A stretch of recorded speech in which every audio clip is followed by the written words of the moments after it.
Cari, and welcome to Coffee with Cari as I continue to read my latest book, Your Body Song, 18 Minutes to Health, Happiness and Longevity. And today we start with Chapter 2. Our Cultural Portals and How We Age.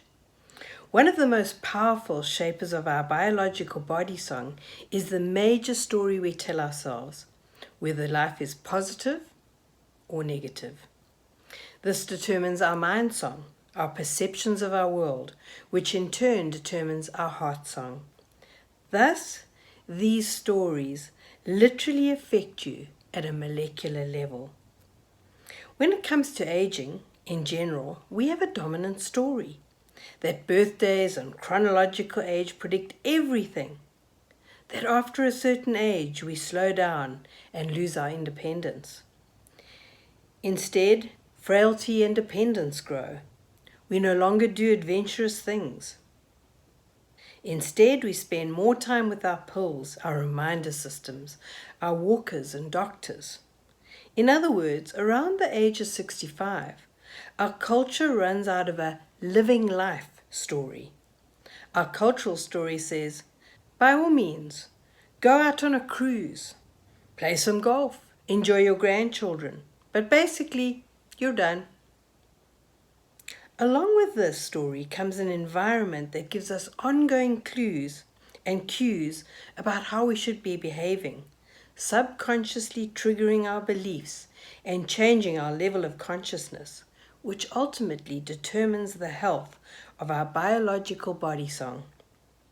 The result is, we see aging as a problem to be endured rather than a life still to be lived richly, fully, and beautifully. Listen up, important information. But here's the reality. By 2050, centenarians will be the fastest growing population group on Earth. So let's say, instead of living to 80, you make it to 100. That's 20 years times 365 days equals 7,300 days. To put this into perspective, it's roughly the same amount of time from birth to the completion of a 3-year degree. Those are a lot of years to stay healthy, vital, energetic and healthy, or to feel decrepit, frail, dependent, and disease-ridden.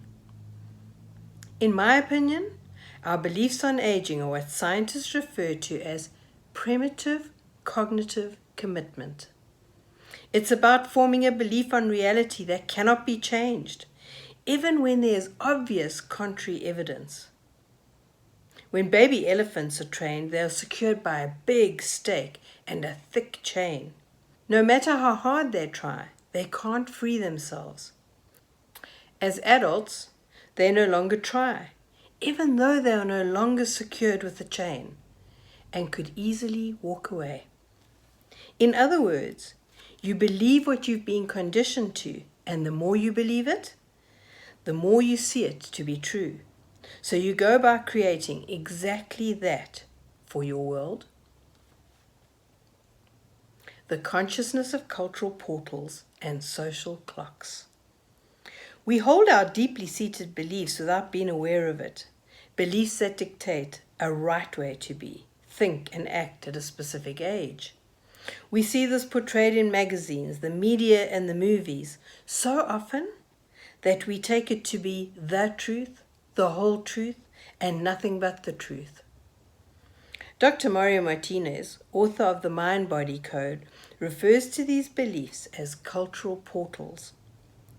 American psychologist Bernice Newgarden calls them social clocks.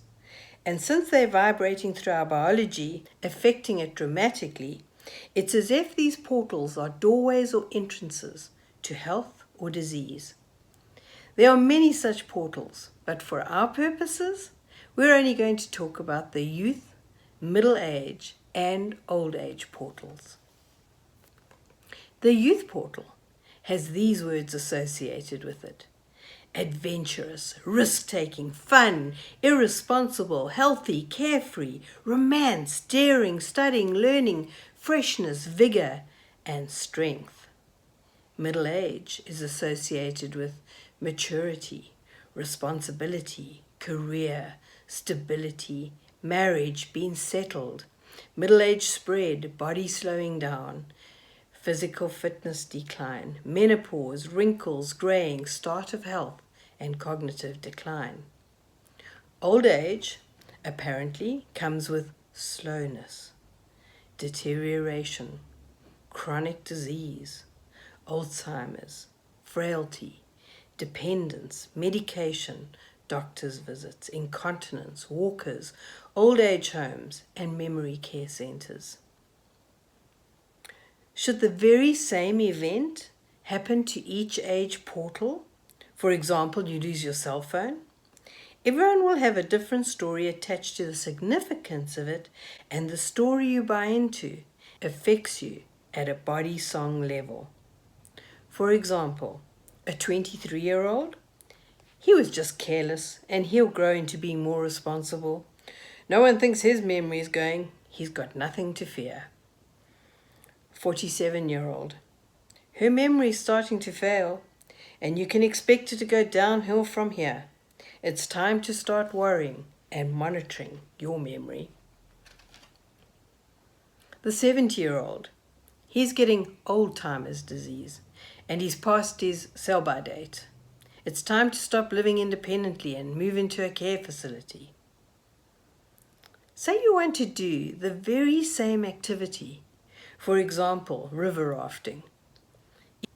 Each portal tells you how appropriate that is. For our 23-year-old, it's exciting and appropriate. Don't forget your sunscreen. For the 47-year-old, don't slip on the rocks. Choose a river that's nice and tame. For the 70-year-old, are you crazy? You really shouldn't be doing this. You should stay at home. This is just too dangerous for you. I guess we don't spend a lot of time thinking about things like cultural clock or the social norms and how we buy into them and how they change our body song. But listen to the conversations around you and you'll find that they're filled with nuances of these social clocks. We tell jokes about them. Now listen, humor's a great thing, don't get me wrong. But in our humor, are we also creating a bigger picture, a bigger social clock that we're buying into, that when we believe it and act as if it's true, it affects us at a biological level? And if that's the case, if our thoughts as we age are, well, it's inevitable, I'm going to decay and deteriorate, and that's what we buy into, I'm beginning to wonder, and I'm going to show you some proof later, if it isn't that very fact of buying into it that creates the decay and deterioration we wish that we could avoid. Now don't forget to subscribe to my ongoing readings or order my book from Amazon, and thank you for joining me for Coffee with Cari.